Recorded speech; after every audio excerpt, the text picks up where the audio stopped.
Good evening, and welcome to The Caring View, the online social care chat show available on YouTube, LinkedIn, Twitter, Facebook, you name it, we are there. We also have our podcast with some exciting developments coming up over the next couple of weeks, so please do go check that out, available on Spotify, Audible, all those big name brands. We have our website, www.thecaringview.co.uk, where you can catch up on absolutely everything that we're doing, guest blogs from around the industry, as well as free resources. Nothing ever costs at The Caring View, and there are a ton of free resources there for you to utilize.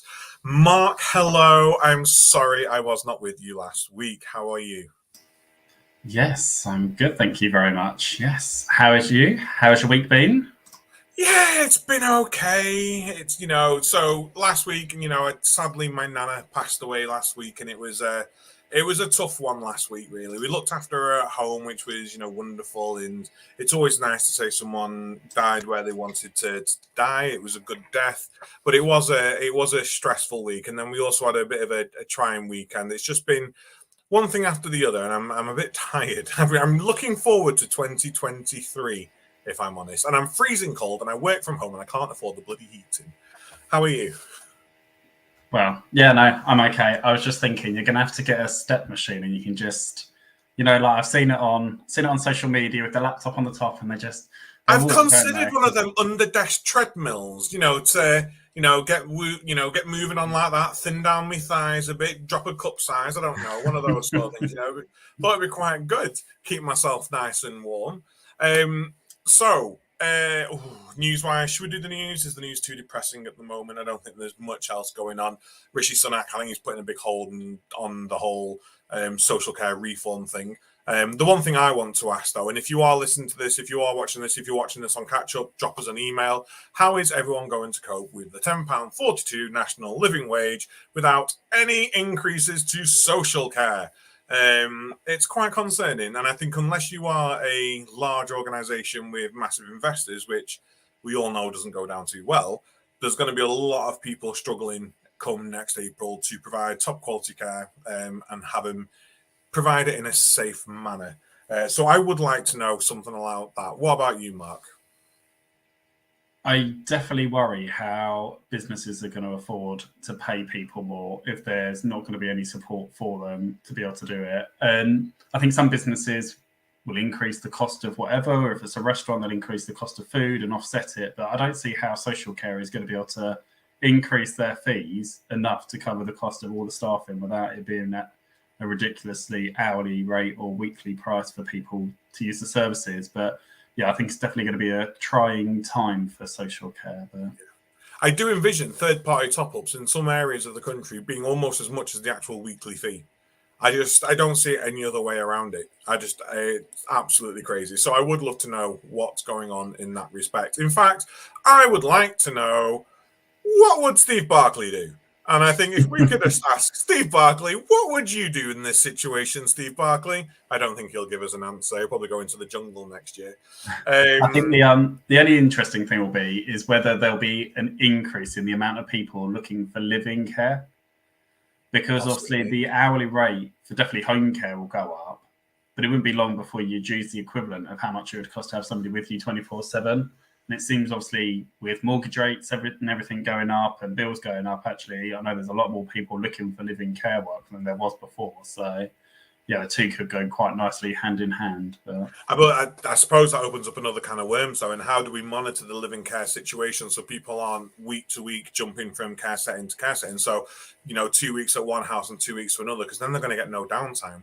It's a great idea to think, actually, I don't need to pay for accommodation or anything like that, but actually doing that and not living somewhere, it's like working 24/7 effectively, isn't it?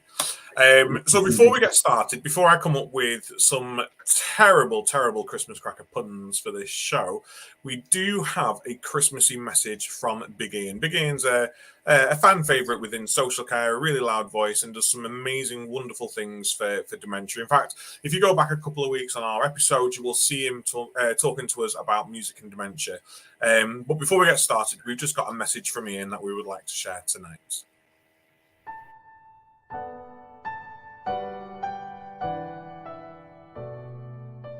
How do you do? Big Ian here. Do us a favour. Can you get rid of your bar humbug hat? Can you just get rid of it? Just change it, take that off and put this on instead. Right, that's loads better. Right, I'm recording the big Christmas Care sing-along. I've done quite a lot of it already. I'm recording all the links tomorrow. But I'm wanting people singing Christmas songs. I'm wanting people dancing together, having a wonderful time, all in Christmas attire, all recorded landscape, without recorded music in the background. Okay, I want you singing songs, your memories of Christmas past, talking about your favourite Christmas present ever, your worst Christmas present ever.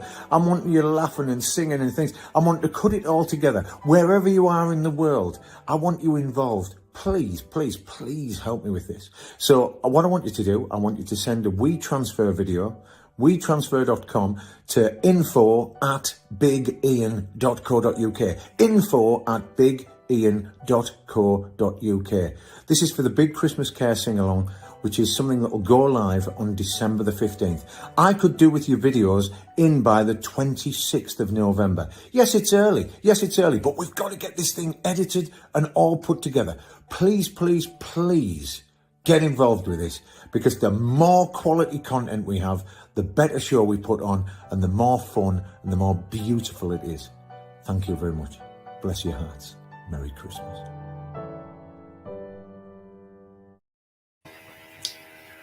I don't know what he's talking about early. My Christmas tree's been up for 3 weeks. So I don't know what he's going about. Christmas starts 1st of November for me here. Sometimes I'll let bonfire night pass, but you know, if it wasn't in the middle of a house move, I'd show you around, but I've just got boxes and flat pack furniture everywhere. But yes, no, I think it's a wonderful idea. Are you going to film a video, Mark? I am going to film a video. Don't know what I'll sing. I could definitely talk about presents, the good and the bad. So I'm sure I'll get on that. So I'm looking forward to it. I'm going to do it with a blanket over me, with a fire roaring, Christmas tree in the background. I think it'll be a rather festive affair. A festive affair. Right. So tonight's episode. I'm looking forward to tonight's episode. This episode was going to happen a couple of weeks ago. It got postponed, and I'm really, really happy we're doing it tonight. So birds do it, bees do it, even educated fleas do it. But why the hell are we afraid to talk about old people doing it? I think there's a lot to be spoken about here, and we have got some fantastic guests joining us tonight. We have Dr. Mervyn Eastman and Shirley Ayres talking to us tonight about a paper they have both co-edited, a sex and provocation paper, I think I shall call it. But I'm going to hand over to Shirley and Mervyn to introduce themselves. Mervyn, would you like to kick us off? Who are you? Well, I'm Mervyn. Been around the care industry since I was 19 years old. Retired a little while ago. I'm not sure if you can hear me, because I've just lost the three of you. Right, so what I'll do, if the screens go blank, I will continue to speak. Is that okay? So wanted to be a social worker at 11, retired a little while ago as a director of social services. Been interested and involved in the care industry, particularly around older adults, and very early on experienced basically a very lack of understanding and certainly research.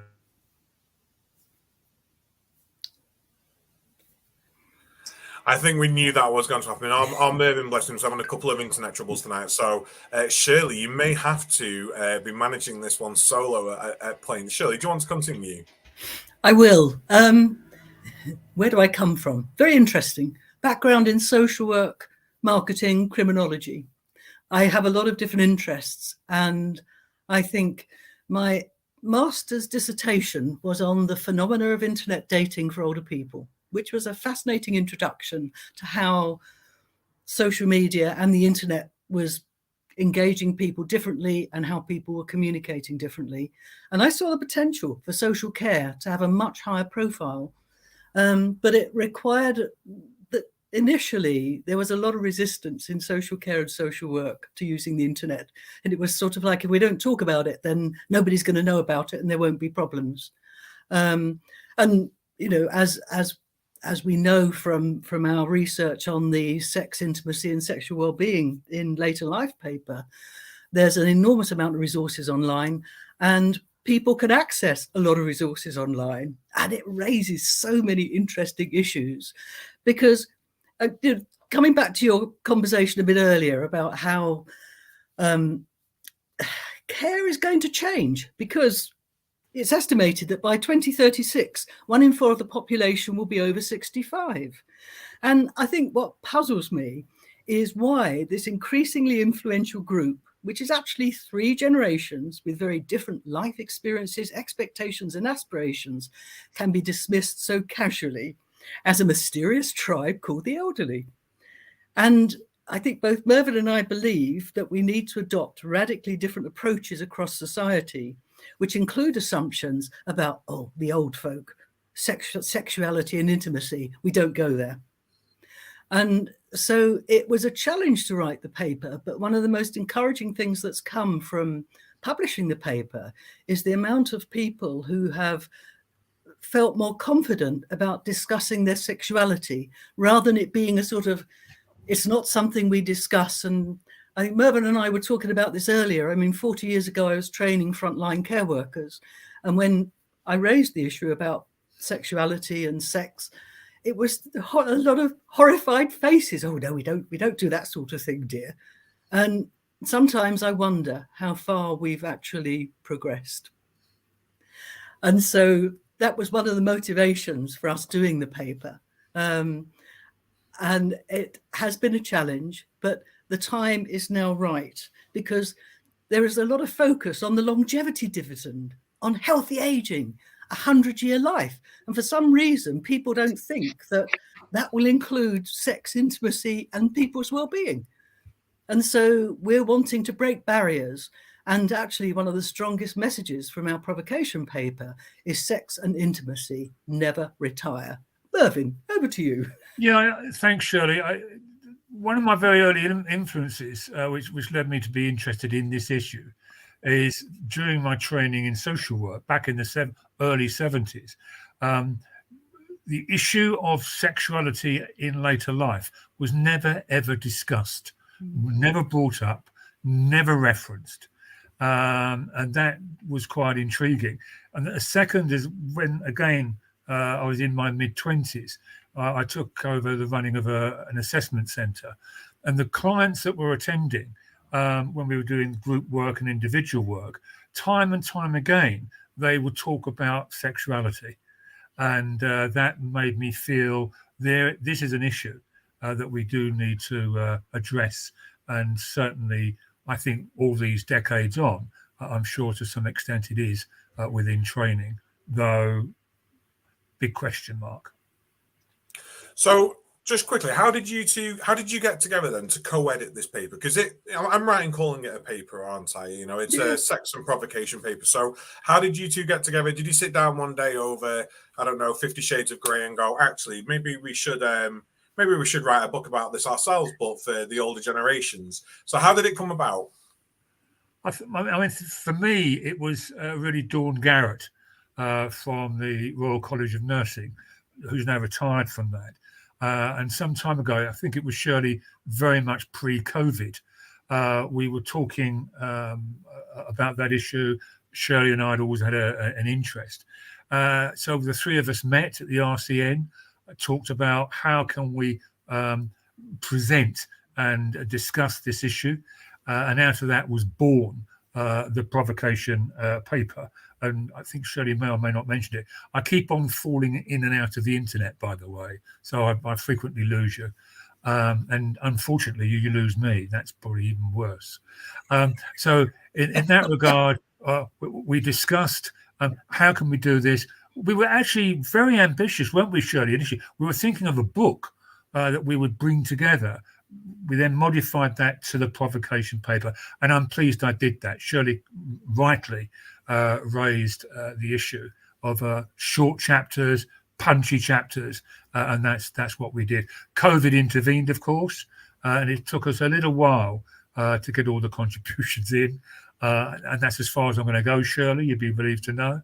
But we had a few challenges around that. But once we got it together, great stuff. And again, as Shirley said, the response already from its launch with the Later Life Audio and Radio Cooperative, and now hopefully through the Caring Review, will be something that people will be interested in seeing. It's an exciting read. You will be provoked, you will be astounded, but you won't be bored. It's worth mentioning, actually, Mervyn and I first met on Twitter. We did indeed. The power of connectedness. Yes. I was so proud.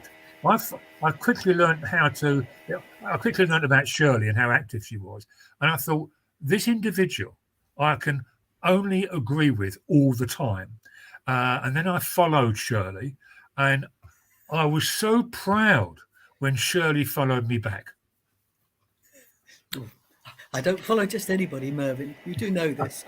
The quality of your followers is very interesting when you're looking for new people to follow. It's a hot tip about using Twitter. No, I definitely agree.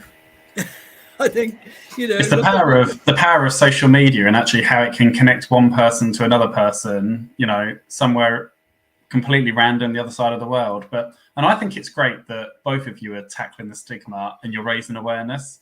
Wanted to touch on the stigma around, obviously, sexual well-being in later life and the elderly. And why do you feel there is that stigma? Oh, we've lost Mervyn. Over to you, Shirley. Well, I start off with this challenge of the elderly. Who is this tribe? But again, we're talking 3 generations. Say, let's take 60 to 110. I'm a baby boomer. We were brought up with very different expectations and experiences than, for example, my parents' generation. But the reality is that social attitudes are hard to shift. And there is a lot of evidence that the stereotype of a sexless old age is still dominant for some reason. And that stereotype is connected with a lot of negativism around ageism and the tendency to associate older age with frailty, decline, dependence, loneliness, and very costly in terms of health and care. So the first thing you've got is this issue about the elderly, this amorphous group. And a lot of us, baby boomers, who think that's not how we perceive ourselves. And sex remains an important part of our lives. And it is, what's interesting. I mean, sexual activity and intimacy is much more common than people might believe. And strangely, it sort of carries on in your 70s, your 80s and your 90s. And alongside this, of course, you've got older people seeking new relationships following partner death or divorce. The rates of newly diagnosed sexually transmitted infections are markedly increasing. So there's a serious health component to this, and why we all have a responsibility to ensure that people feel comfortable talking about being active sexually. And it's a subject that remains largely taboo in a lot of cultures. Yet, strangely, older people the world over, let me just whisper this loudly, are known to engage in sexual activity and love intimacy as much as any other person in the world. And also, I think it's interesting, the lack of representation of older people in sexual scenarios also seems to suggest that older people have lost their interest in sex. Don't know why, but, that's how it's perceived. It's a young person's sport. And as a lot of us know, it certainly isn't. And the joy is, of course, that as you get older, you accumulate sexual wisdom. It's about quality, not quantity. But, as June Andrews, a respected sort of nurse and author, said in a recent article, don't let age or dementia steal I just have to remember this quote. We'll go for it. The right to a sex life. Because going into care shouldn't mean an end to intimacy. And in fact, one of the tweets that came up after we promoted the podcast tonight was someone saying about intimacy. But what I also know is that there's a lot of people in the health and care professions who feel very uncomfortable talking about it, or actually wanting to engage with people. It's still it's a taboo subject culturally. It's, on the one hand, you've got access to a wide range of pornography and lots of things on the internet, and Mervyn will talk about this sort of later. On the other hand, you've got this reluctance to realistically say, okay, so older people do have a continuing interest in sex and intimacy. So how can we facilitate this, especially if people are going into care homes? And it was interesting. I was looking at the Care Quality Commission, and they make no specific reference in their regulations or their guidance to sex intimacy and sexual well-being in later life. It's sort of like, we're very concerned about person-centered care. So, okay, so someone is going into a care home. Where are they given the opportunity to talk about their sexual needs, about them being a sexual person, about what they like, what they dislike? I would hazard a guess that, and I know this because, I talk to a lot of care workers. I know a lot of people who have gone into care homes or whose children have put their relatives into care homes. And strangely, that doesn't ever come up in the conversation. It's very, very bizarre. Mervyn, what do you think? Some stereotypes. Again, I apologise if I keep on losing you, because the internet here in Essex, the backwaters of Romford, is causing major problems. There we go. Okay. I assume you can still hear me, so I'm going to soldier on. I think Shirley's right. I think one of the key issues is that older adults in the care system are seldom talked to about sexuality. And often once you start to raise that issue, the people or all of us open up. And again, I really have to stress that the lack of awareness and training in the health and social care of professional or is very, very questionable and quite. I'm just going to come in while Mervyn sorts out his, dial-up. I'm sure he's got like some sort of gerbil under his desk running to keep the internet going, bless him, with how it's going this evening. Mervyn and I know each other, so I'm pulling his leg. I just want to come back to a couple of comments that you were mentioning, Shirley, just then. So, the spread of venereal diseases, one has to presume that you get to a certain age and you think to yourself, well, siring children is not going to be a risk for us. We're not going to be able to have children. So gone are the days of needing prophylactics and certain contraceptions. So surely there must be that increased risk of spreading sexually transmitted diseases within a demographic that might not want to use them. And if we don't talk about it, we run that risk of going unmonitored within care settings. But Paul has just brought up in the chat that on her quality audit, she does ask couples if they have the opportunity to be alone. However, she doesn't ask about the opportunity for sexual activity for single people or widows or widowers. Now, all I would say is all this conversation around sex, we always think about it being couples or thruples, depending on how advanced we are with our sexual knowledge and how open we are. But do we need to be bringing up self-gratification, like masturbation with people in care settings and going, is there anything we can do? If this is something that you want to do, how do we support you to do it safely? And, how can we respect your privacy and your dignity whilst doing it? Is there anything, because it's been a while since I read your paper, so I do apologise, but has there been much work and research into that angle? What I would say is some of the best guidance, and I was reading it again today, has been produced by the Royal College of Nursing. And it actually talks, I made a note of this one because I thought it was really important, about care homes and older people. And it provides a lot of very solid guidance for nurses, also relevant to care staff, with a framework for identifying problems. And Dawn Garrett, who Mervyn mentioned earlier, did a lot of training of nurses around that whole area. But I think and so there is stuff available, and actually really good stuff that's available. And I'd recommend people to look at that because it provides also a number of case studies. So the what ifs, what happens if someone comes, do you ask if, for example, couples coming in want a double bed?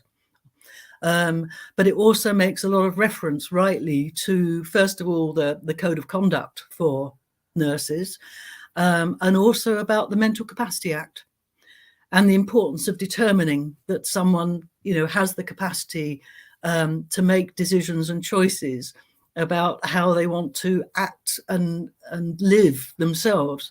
And I think that, even if you put it down to, for example, the CQC regulation about ensuring people's health and well-being, surely that also has to include a discussion about sexual needs, preferences, and alongside, if it is person-centered care, how do we ensure that people do have privacy? Do we, on a basic level, say, can people have a do not disturb thing on their notice on their door, and that people check. A sock on the door handle, maybe, We've all been there where we've been in houses with multiple people, sock on the door handle, don't come in.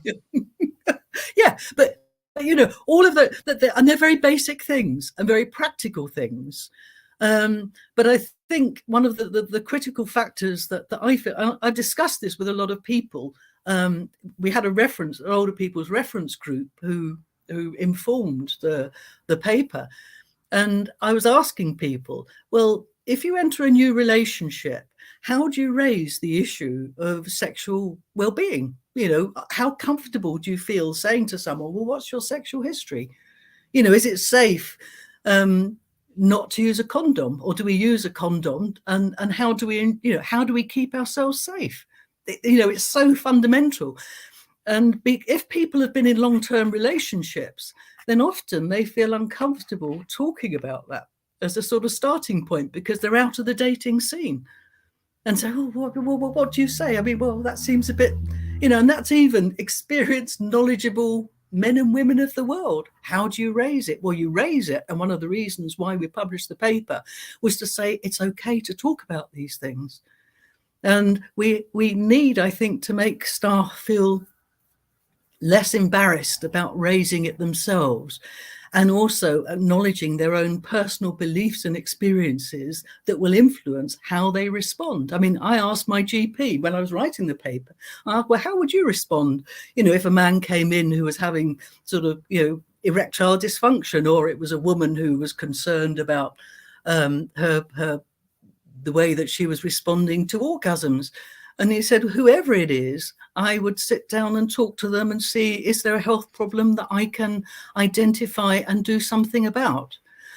But what the research has shown, and the Wellcome Foundation did research on this, is that often older adults feel that they're uncomfortable talking to younger people about their sexual needs, preferences, and experiences. And so there's got to be something more about encouraging people to open up the conversations so that people don't feel that they're being disrespected or someone's looking at them in sort of total amazement. Well, God, you're 80 years old. How can you be how can you be talking about sex at your age? So I think, one of the fundamental things for us was about changing attitudes and encouraging a much wider public debate about this, because there's a hell of a lot of people who have a vested interest in it. And what's also interesting, actually, is I talk to a lot of younger people, people in their 20s, 30s and 40s, and they're very heartened that we're discussing it because, people recognise, I don't suddenly want to get to sort of age 50 or 60 and I'm not allowed to talk or think about sex. They were horrified. And if we're talking about the 100-year life, potentially that could be 50 years not talking about something that is fundamental to all of us and improves the quality of our life, our health and well-being. I want to introduce you to an article that Mark shared to me then just before about old people having sex is gross. Is it just another example of the baby boomers wanting to have their cake and eat it and wanting entitlement to everything? Because I'm sure that will enrage you. But there's a sort of arrogance, isn't there, from young people that we will never become old. I'm never going to be old. I'm never going to be grey. Yeah. I'm always going to be young, and I'm always going to have that sort of vibrant sex that I have now. And actually, no, you're not. Hopefully we all grow old. Sorry, Mark, I jumped in then, but I just thought I had to mention that to Shirley, that article you shared to me. Oh, it doesn't surprise me. It really doesn't. And I think it says more about the author than anybody else that they write something like this. I'm up for the challenge. I think an increasing number of us are. We don't need to put up with that sort of tokenism, that stereotypes, those assumptions, they're boring. Go away and sort out your own sexuality, then come back and discuss seriously how you're going to live 50 years without any sex intimacy or be concerned about your sexual well-being. And I definitely think listening to you about how we need to change upskilling staff and having those conversations. And I compare kind of home care to care homes. And the conversation in care homes is so different compared to a carer looking after somebody in their own home. And the conversations, maybe if they're in a relationship with the neighbor or the gardener, whoever it is, the conversation is so different. And I was just reading through the RCN guidance that you kindly shared, and I popped that in the chat. Please do, because it's excellent. Yeah, it is really good. And yeah. Paul has brought up capacity, and you spoke briefly about capacity. It was something that I wanted to touch on tonight. Something that quite often used to come up in the care home was around the low threshold for capacity when it came to sexual relationships. Do you agree with the current method for assessing, or do you think it should be changed, whether it should be less enforcement, more enforcement? I think around the issue of capacity and consent, it's helpful to involve a multidisciplinary team if there are any, someone may have capacity to understand where they are at the moment and to feel comfortable. If you look at the case studies, that's the issue they raise about capacity for people who in many areas of their life have less capacity, but they do have the capacity to say, I want to be intimate with this person. But it's something that I think you have to constantly review.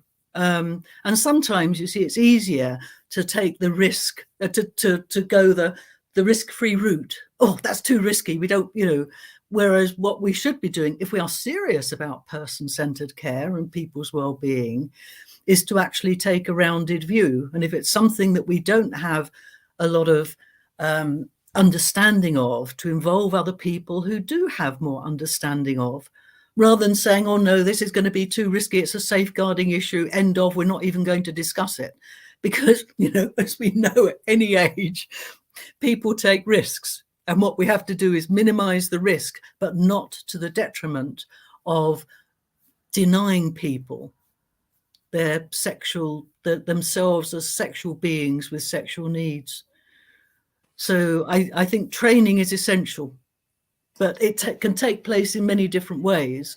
But I also think, having worked in care homes, the culture has to be led from the top by someone who feels confident and competent to be able to discuss it with their staff.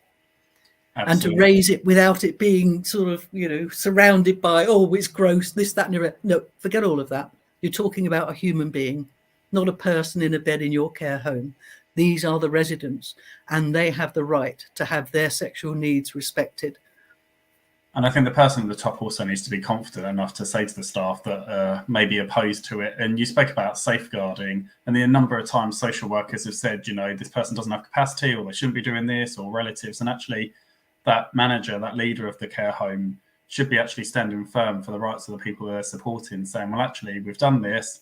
Here's the evidence. Absolutely. We've followed this. We've had conversations with people. Here's what we've got in place. And actually standing up, because the amount of social workers that try and shut down that conversation and anything happening is incredibly, adamant.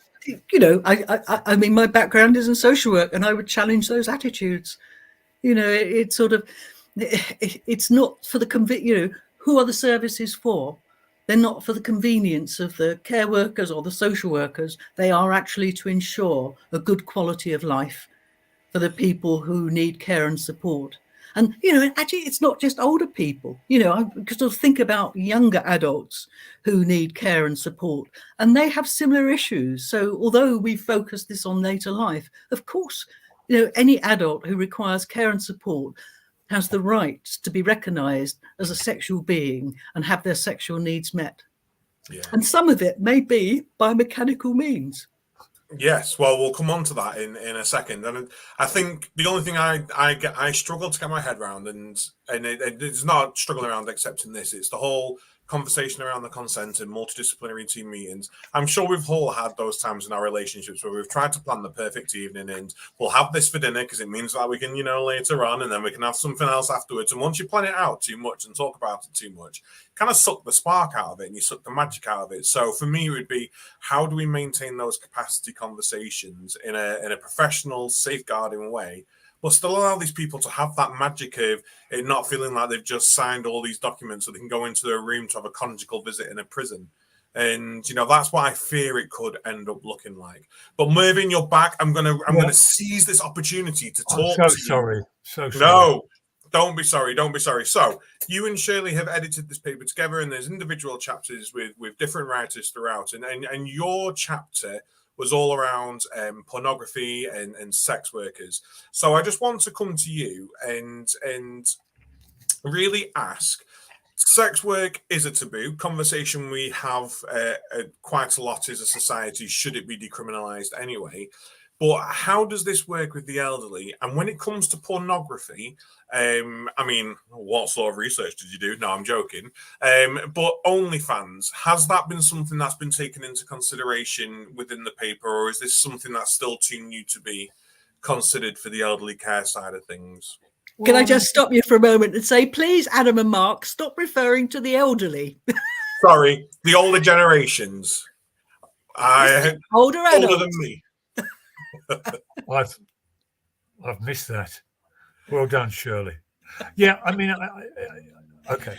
I just hope I don't lose you again. I think the question is an important one. And I suppose the question that I would be saying is, in terms of pornography and sex work, is certainly pornography a crime? Is it a sin? Is it a vice? Or is it a choice? And I think that we need to be very clear about what our own attitudes are. And that leads us back to some points that I think have been made. And that is the care and health professionals come to the issue both of sex work, even if they think about it in relation to older adults, and certainly pornography, with their own assumptions and their own belief systems and their own views. And these are often inhibitors for them on every level to open up discussions, to be talking with older adults about the issues around that. So I think that pornography and sex work is what I call a valence issue. And that is that it really generates extreme emotions and reactions within families, within relationships, within society generally. When I was looking at, in fact, I came across the sex worker cooperatives that operate in Canada and parts of Southeast Asia, really by mistake. And it doesn't need me to say that I came across pornography by mistake, but I was researching cooperatives that are not just about carrots and coffins. I was looking at cooperatives in this much broader sense and came across some very interesting articles. And one was about a cooperative in Canada of sex workers, prostitutes, if you like, who came together as a collective, as a cooperative, to take control of the business, to own the business, and therefore to benefit from it. So there's no middle people in between. And when I asked Cooperatives UK some time ago, what's your view around cooperative sex workers or cooperative sex work within the cooperative sector, I got a blank stare and a blank reply, not even thought about. In Southeast Asia and India in particular, it has been a real eye-opener to be exploring cooperatives within that field. Someone once wrote, do older sex workers retire? And I think what's interesting is some do and some don't. And that there is a market, if you like, a business case for older sex workers. And indeed, there are older sex workers that are in their 80s. and beyond. And I think that's very important when I come on to talk about pornography. So in that sense, I suppose one of the most difficult areas I've ever researched in my 45 years around the world of older people and social care has been this issue of pornography. And I think that for me was something that took me by surprise. I found it at one level incredibly disturbing. I also found it arousing. And I also found that the numbers of, if you like, individuals, older adults, and you only have to look at Twitter. If you look at Twitter and you put in the search bar pornography, older adults, you get absolutely overwhelmed with the number of accounts about older adults by older adults who are engaged both in the sex industry but also within pornography. And there's a whole range of reasons for that, but that did take me by surprise. And I remember, Shirley knows it as well, that a local authority some while ago, when they were sort of I think they was installing, weren't they, or intending to install, Shirley, Wi-Fi for the residents or the tenants to have available. And they actually banned, as I recall, Wi-Fi on the basis that the older tenant or resident is in danger if they should access or dare to access pornography sites. We found that absolutely amazing. The other issue, I suppose, around that, and here I'm talking about hardcore pornography. And for those people that are not familiar, because I took a while to get this, what does hardcore pornography actually mean? And forget the illegal stuff, the stuff that really is absolutely illegal. But hardcore is where you are seeing and witnessing the sex act, penetration. And soft porn is really where you just get your just nakedness and fondling and all that sort of stuff.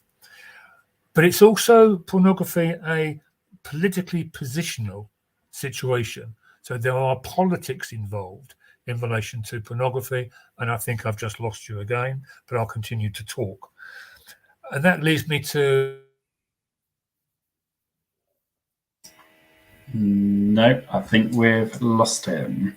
I think I was going to come in and ask Mervyn, and I'll ask you, Shirley, around pornography and care services, because I definitely think that's something that, definitely from my experience, I've never really seen, magazines or access to the internet and bits and pieces. And the report talks about the sexual rights of older people. And how do you think that we can increase the rights and also raise awareness and kind of break down that taboo around having, magazines or sex books or people having access to the internet for websites or Twitter that is more like Pornhub these days? I must admit, Mark, I don't find Twitter like Pornhub myself, but depends who you follow, I suppose. You're careful with your followers, though, you are. Ooh, I follow a very diverse group of people. But I think by talking about it and by taking it seriously, and I think by making it okay to suggest that, it is about challenging ageist assumptions and stereotypes, and something like this with people, and so I mean, the next stage is actually, first of all, maybe asking the CQC, why haven't they got anything explicitly recognizing the sort of human and sexual rights of people in residential care as one thing.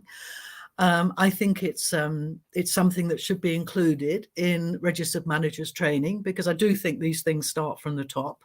I know when my mother was in a care home, the whole atmosphere and culture was set by the home manager. And that has been my experience in other care homes as well. And just putting it out there as part of discussions about when people are either considering going into a care home along with their families, and also when people are considering getting a living carer, or I mean, one of the interesting discussions we had years ago when they introduced personal budgets, well, how would you feel if someone wanted to go to Amsterdam to have a sexual weekend? Or, the question that I asked, and I've not got an answer to yet. Well, supposing they wanted to spend their budget on the latest sex robot. So to me, it's about integrating it into all the discussions we have, rather than it being seen as an afterthought. But it is important. And the more that we talk about it, the more that we discuss it, the more we help people navigate through the moral maze, the better. And I think, actually taking people through, well, if someone said, well, this is a problem, we don't want people accessing pornography, then you have to ask, well, why? And if you're sort of looking at the person, it could be it's not something that you negotiate as far as possible with the person and their carer, if required, or other interested adults. That obviously it's not something that's going to be on the screen in the sort of communal areas. But there's no reason why they shouldn't have access to it, along with the sort of legal caveats that Mervyn talked about. As long, if it is legally available, then people should be able to access it. Because otherwise you then get into a conflict with someone saying, well, can you help me sort of, set up Pornhub? Oh, well, I couldn't possibly do that. It's setting boundaries, but it's also setting a framework that says that's okay for you as an individual, as long as it does not impact on the rights of others. Yes. And I think sorry. Yeah, no. And I think that's for me, the approach that I personally would take wouldn't be a case of starting off on an individual basis. I would always have in my home how to stay safe on the internet for people that wanted to surf the internet so that they were aware about it. And you could do something just simple, how to stay safe on the internet whilst looking at porn. And just be very matter of fact about it. You don't have to single people out and make it embarrassing, but this is how you stay safe. These are the sites that you should be going to. Avoid the sites if they look like this. Don't go and click any of those adverts that tell you to go and buy one of these toys, because they'll probably just rinse your bank account. I don't know what they're talking about, really. I don't use these sites myself. But you've got to be careful and educating them on being safe and careful like that. John in the comments has come in and said that in one of the homes he worked in, he was disciplined by the manager as a resident started talking to me about their sexual preferences.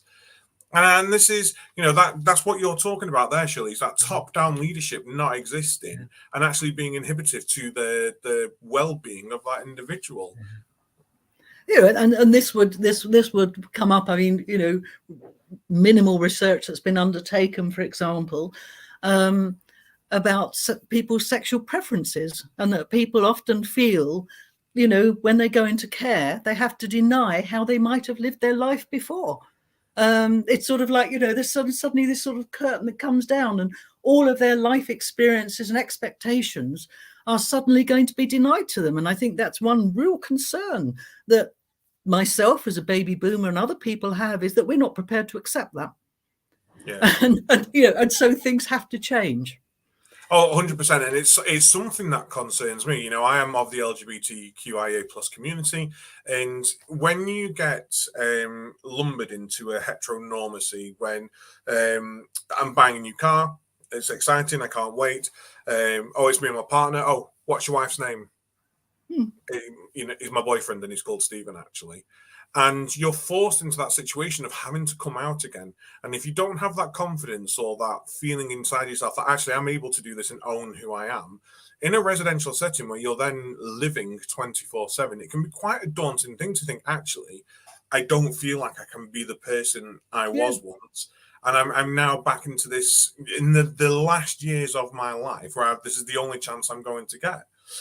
Now, we are not talking around sci-fi films, obviously, when we keep mentioning sex robots throughout tonight's show. This isn't, some sort of Barbarella movie. There are actual robotic things out there to assist with the sexual well-being and wellness of people. So Shirley, this is your chapter. You devoted a whole chapter in the paper to this. So please do let us know what you mean by sex bots.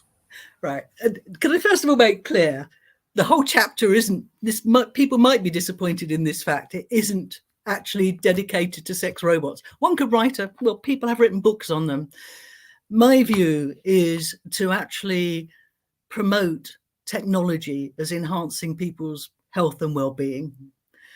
What always attracts the attention is sex robots, but I want to take it back to technology as a whole. And that, and that actually comes into that bit that you were talking about, Adam, about helping people be safe online in whatever context. That's what's important. And then the other bits come afterwards. But if people aren't, oh no, I don't think we can have any of that. Because, I mean, there are challenges that we need to overcome before we think about technology in what is, let's get real here, a very intimate part of our lives. And sometimes the app libraries are like a wild west. And while there are thousands, probably millions now, of apps around areas of fitness, health, etc., their sexual wellness and well-being has long been ignored, despite many people feeling dissatisfied with their sex lives. So I would like to commend the Sexual Advice Association, who've produced a free sexual management advice, resources and tips app, which is designed to allow men and women to ask the questions about their sex lives that they haven't felt comfortable asking before. That, and that's a real benefit, that you can actually go to a third party without feeling embarrassed. So I would commend the smart app. And I mean, sex technology is a fascinating area, defined as any technology which enhances, innovates and disrupts in every area of human sexuality and human sexual experience. And it encompasses a wide range of new technologies and includes Wi-Fi enabled sex toys, wearable devices, virtual reality and robots. And what is interesting, of course, and why people in the care sector, especially in homes, should be particularly interested in this, is that there are increasing numbers of older adults who are seeking advice about the use of appropriate sex toys and wearable devices. So it's not a minority interest. Love Honey, one of the biggest sites in the world, an amazing resource, actually got a lot of really useful resources on it, and they do have a section talking about older people and sexual well-being and the use of sex toys. But the idea of sex robots is controversial, and concerns about privacy and consent are hotly debated. So never mind privacy and consent to do with sexuality and intimacy in care homes, get onto sex robots and it's potentially a minefield. However, whatever a person's views about mechanical sex, with the launch of the world's first artificial intelligence sex robot, the sex tech market is becoming ever more accessible and sophisticated. So at this stage in time, if your personal budget is £10,000, you could buy your very own AI-enabled sex robot.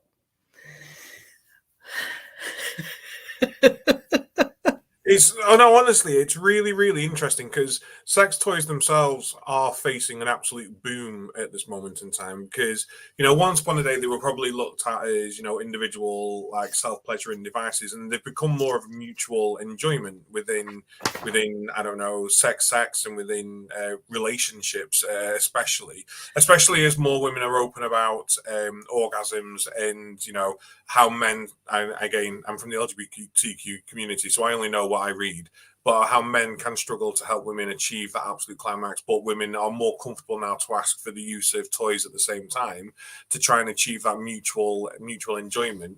It is something I think we should be looking at and investing in. And if we're going to have an R&D sort of thing for social care where we look at technology to be used within the social care sector, a portion of that needs to be siphoned off to look at sexual health and well-being, because the money's there and it's something that's growing at this moment. I agree, and I think one of the things that really the adult sex toy industry is worth over $36 billion. It's huge. And I mean, there's an interesting case study in the RCN paper about a resident who said when he sort of was living independently that someone came in to masturbate him, and would one of the care workers be prepared to do that for him in the home. And this raised a whole range of issues, legal, etc., etc. And in the end, they investigated and found a mechanical device that would assist, because he was, disabled, would assist him in masturbation. So it didn't compromise staff and it met his needs. And I think that, that is so with so many things that I mean, in some ways, the adult sex industry has led the world in innovation, especially, in the internet, in using, Wi-Fi devices to measure people's sexual pleasure, and inevitably, the sex robots is the next, well, yes, you can have a robo vacuum cleaner, or you can also have a sex robot. So I think it is. I agree with you, Adam. I think it's something that has to be taken seriously. So I think, purely as part, I can see a lot of care workers thinking, oh God, I've got enough on my plate. Well, without worrying about this book, this isn't a worry. Go and have a look at the Love Honey site. That's fun. And maybe that's the other issue about this, in all this grimness around us, is that, there is a lot of pleasure to be had in sex and intimacy. And maybe it's something that we should be celebrating, but we also need to be mindful about people's rights when they're going into care. And my generation will not accept those constraints, those assumptions, those stereotypes that currently are pervasive in the care industry. So, if you're looking at a business case for the future, things are going to have to change. And we spoke earlier. Sorry, I was just going to say, we spoke earlier about the stigma, and I was just kind of Googling sex robots in the background. And I think we also need to change the stigma and kind of the wording and try and get journalists to change, because actually the majority of the articles are saying things like creepy principal, creepy skin. But actually, if you're having that conversation with somebody already, you've kind of then got two stigmas in one. You've got the older person as well as a creepy robot. But and you touched on disabilities. My experience is that, because I've got a lot of experience with learning disabilities, both younger and older adults, is that actually that's a conversation that it's not happening everywhere, but it's a conversation that is happening a lot more frequently than maybe with, non-disabled people. And I don't know why that is, but actually if there is anybody watching that is thinking, actually, I need to update my care plans, or I need to put bits and pieces in, then actually reach out to somebody that manages a LD service, because the chances are they've already got that in place. Mark, I think that's an absolutely spot on observation. I think because people with disabilities may have less opportunities to participate fully, but they want to. The internet gives them access to a world. It's like carers have said to me years ago, what they loved about the internet was it was a window on the world, and they felt they could be part of it. And so people who would have been denied that information, knowledge about how they can enhance their sexual pleasure, for example, years ago, suddenly can go online and they can find the information. They say, well, I'd like that. But I think possibly we need to educate people more about clickbait journalists, who will hype anything up. And that's part of the, being safe online, and also be wary of journalists who have nothing better to do than fantasize about sex robots, quite honestly. I think the journalism thing, sadly, is because real journalism's a dying art now, and there's not much of it that actually goes on. Anyone with a camera in 5 seconds to sit down and write an article is now a journalist. And I think it's around, reputable articles. I honestly think there's a lot that everyone can do around this. And I see a TikTok campaign easy. And, a TikTok campaign would be great to be able to raise the awareness. I know the majority of people who use TikTok are younger, but it's about targeting all demographics, isn't it? We don't want to tell the older generations that actually you can have sex, because they know they can have sex. What we need to be doing is saying to everyone else they can have sex. Guys. And it's a difficult conversation for some to have, but one that should be had more often. And I do feel that, like with Galileo Galilei, when he discovered that actually we're not the center of the universe and things aren't how we imagine it, and we've got a telescope. If we aren't confident and able to stand up now and talk about this, we do run the risk of the regulator and other people going, oh, actually, we can't do this, and shutting us down on it and putting up another barrier. And it's about us being able to stand up and go, actually, as a service, we provide holistic care. And holistic care means everything, all aspects of someone's life. So we're running low on time. I know Mervyn sadly hasn't been able to join us for the majority of the show, but surely for people who are watching this and going, tomorrow I am going into my work and not necessarily going to go make a red light room or a red room or something like that, but we want to make sex normal in our care home. We want to make sex normal in our home care services. What sort of top tips could you give them to go away to get started? I think I'd come back to what I started with. I mean, one of the reasons we've published the paper is to get the discussion going, and that's what's happening. But in a serious context, but also with, well, yeah, there's a lot of fun and passion and messiness about sort of sex and intimacy, and I can go with that too. But I'm going to pass over to Mervyn for this one. Top tips. Sorry, Adam, can you just repeat it for Mervyn? What the last? He's back online. Trying to find my mute button. Mervyn, top tips for anyone watching this who might want to go into their services tomorrow to make their settings more sex friendly, basically. So what for those that are concerned, what top tips can you give us?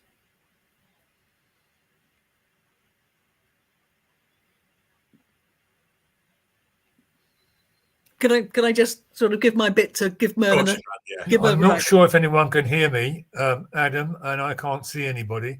I can hear you now. But let me just go with it, just in case by chance people can hear. The first thing I'd say, go. Well, whilst he's doing that, can I just say that one of my top tips, right? Given the importance of satisfying sexual relationships to our well-being, it's important that people have access to information and support about sexual health and well-being. And it is encouraging to see the increasing number of digital and sex tech resources available, which will ensure that older adults have easier access to this information and support, because sex and intimacy never retire. I think that's the first message I would give to people. And secondly, we are never too old for sex. And I think that would be my starting point for people, because when you accept those are a reality, you start to change your perceptions. Oh, it's gross, and I don't want to think about my mum and dad doing that. No, how strange. This is, I think we need to change attitudes and culture. And I think the more that we discuss it and people feel comfortable about it, the easier it is to carry on the discussion, which is why we're encouraging people to read the provocation paper, because it covers a wide range of subjects and it is meant to provoke discussion. So thank you for having us on tonight. You're most welcome. It's been great fun. I know, and thank you for bringing this topic to us. Mark, tips on sex in care settings. What have you got for us? I think for me, it's just reminding people what we spoke about earlier. It's actually standing up for the people that you support, whether that's with your team, whether that's with social workers, whether that's with the regulator, with relatives or neighbours or whoever it is actually remembering that the person that you're supporting should be in the centre of everything. And actually, if that's the choice they want to make and they've got capacity and, we've done all those checks and bits and pieces, then actually why not? And life is too short. And I think listening tonight and seeing kind of some of the messages kind of coming in on here, and I've kind of got it live on LinkedIn over here, there's kind of a lot of kind of questions around resources and bits and pieces. And actually, I think, Adam, there's a real space here for you and I to kind of develop some bits and pieces, and we'll share them back out. And Shirley, can I say that our provocation paper contains a large number of resources for people to look at. They're ones that we've reviewed and we think are good, and you're welcome to take them. Please just credit it with the provocation paper taken from, but I mean, please feel free to put them online, because the more people aware of them, the better it is. That access to information and support services is really, really important. So yes, please feel free to use it and just acknowledge it's from the paper. No, we definitely will do. Thank you. Adam, any tips from you at all? No, but I'm just going to touch on again what you've just said then, Shirley. So, I mean, I'll come to my second point in a minute, but yeah, access to information is hugely important. So it's not just enough to have it on your website or in a brochure. Is it an easy read? Does it have picture diagrams with it? Does it have that fully is it audio for them so they can go and sit privately in their own room so someone doesn't have to sit and read it to them so they feel embarrassed? Make sure the information you have on access to sex and sexual health and well-being within your care services is 100% autonomously accessible, just so people can do it without feeling an embarrassment or feeling ashamed. Shirley, your paper, is it available online? Where can people find it to read? Yes, it's on the Later Life website, which at this moment in time escapes me, but I know what, it's on my Twitter account. If you look, it's my pinned tweet about how you can access the paper. So yes, it's available on the LARC website for people to download either. And it's in two formats, one for people to download on mobiles, or two for people who want to access and read it on a laptop. That's fantastic. Thank you. What we might do is we might put a little bit of a blog together and do a backlink to your website for the paper as well, so people can access it. Oh, we'd be very happy for you to put the paper up on your site. Oh, well, that'd be great then. We can add that to our free resources for people to be able to download. And you never know, if we get enough resources created, Mark, we can have a sexual health and wellbeing resource section on the website for people to go and download from. I mean, there's quite a lot of resources that we've listed in the paper.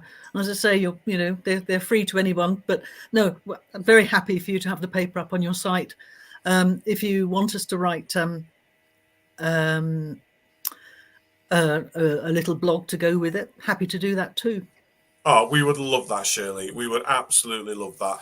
Thank you so much again for joining us tonight. I think it's wonderful that you've got this conversation started, and I know we've had a bit of a laugh and a joke and made it lighthearted. It's what we do with everything on this show, but it's been great to be able to bring this sort of conversation out there to the masses who might not be ready or confident enough to have it yet. So thank you. I mean, I'd be interested in the comments that people have made and the questions they've asked. It's all around consent, majority of it, and challenging leadership, and how care settings being very much restrained on having these conversations around sex because people are too shy. They want to shy away from it. So a lot of it is really around confidence, consent, and confrontation. 3 C's. You can have that for your next paper. No, I'm joking. It's awful. But yeah, but it's around those sort of things. It's around those sort of things that people are asking. I know that in your paper there's a fantastic chapter around non-white people. Yes. I'm saying non-white because the chapter has actually made me question the use of the term BAME. Yep. And it's a really interesting chat. It's apart from yours and Mervin's, obviously, I think it's my favorite in the actual paper because it really does challenge what we think around ethnicity and sex and old life and actual terminology that we use. If you're not white, you have to fit under just one umbrella that includes everyone else. And honestly, if you've not read the paper, everyone, go and grab it. It is really interesting. I mean, that contribution was written by Jackie Marshall Cyrus, and it is deeply moving. Yes. And I think I would say that about all of our contributors. We asked people who we respected and we knew had an interest and wanted to sort of share thoughts to contribute. And I think what I love most about the paper, it covers quite a wide spectrum. We could have doubled it, but equally, I'm very mindful that myself, I have difficulty reading 50 and 100-page documents. And I I get commissioned to write provocation papers, and they have, in some ways, regretfully, rather than academic work, they have much greater impact. Yeah. Because they are, I mean, not easy read in the sense of, you're referring to, but if you grab people's interest, then you're likely they'll want to explore more. And I think we should be writing a lot more stuff in provocation papers, quite honestly. So we have a couple more that we're currently considering for the new year. But so this is our first one. And as Mervyn said, we have been delighted at the response. It's getting out there. It takes time. You know, I mean, it's a challenging, but actually it's quite an exciting subject. The frisson when I go into a room. It's like, well, what are you working on, Shirley? Well, this is what we've just published. Oh, right. And I think just touching on the paper itself, for anybody that thinks, oh, I don't really have time to read a paper, and it's really not. I sat down today and read it. And like you just said, Shirley, it's short enough to grab your attention to then want to go and find out more, but long enough to give you a real insight into it, into each section. And it's what, 28 pages long. Doesn't feel like 28 pages long. And it's beautifully illustrated. It is. And I was about to say, and one thing I loved was actually the images used. They were very different than your typical wrinkly older person. You know, they're vibrant, you know, it's colourful. I really enjoyed reading this paper. It was a good read. Good. I'm always delighted to hear that. Right, let's finish on a high. There's love for the paper. We absolutely love it. Thank you so much, Shirley, for joining us. Mark, what have we got going on next week?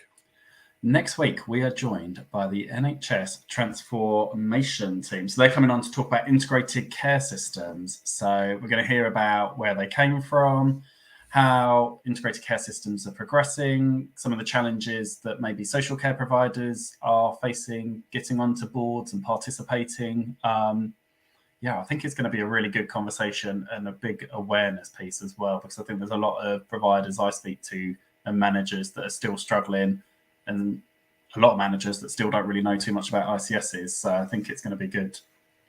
Yeah, 100%. Really looking forward to next week. So without further ado, I know we've gone over a little bit tonight. Please, everyone, take this conversation away. Go and do something about it. If you're interested about Twitter, because that's what Mark said, please don't. You know, if you want to go and have a look, go and have a look. It is becoming a little bit raucous out there. I think my TikTok's actually getting worse as well as things go on. And I have no idea why. But this isn't the last we're going to talk about this. We are always going to be talking about now sex in older generations. Thank you very much, Shirley, for joining us. Mervyn, thank you for being here in spirit. I'm sure we'll catch up at some point. But until then, have a great evening, and we will see you all next week. Can I just say, if people want to follow me on Twitter, I'm at Shirley Ayres. If people want to add their comments or engage in discussion, then please feel free. Yep, at Shirley Ayres. Please do go follow Shirley on Twitter. We'll include this in the blog and everything on our website as well. Mark, and thank you for inviting us. And I know Mervyn will be very disappointed. But this is the joy of technology and the downfall. Isn't it? That's life. Isn't it? Thank you very much. God bless everyone, and we'll see you next week. Thank you very much. Good night. Good night. Bye.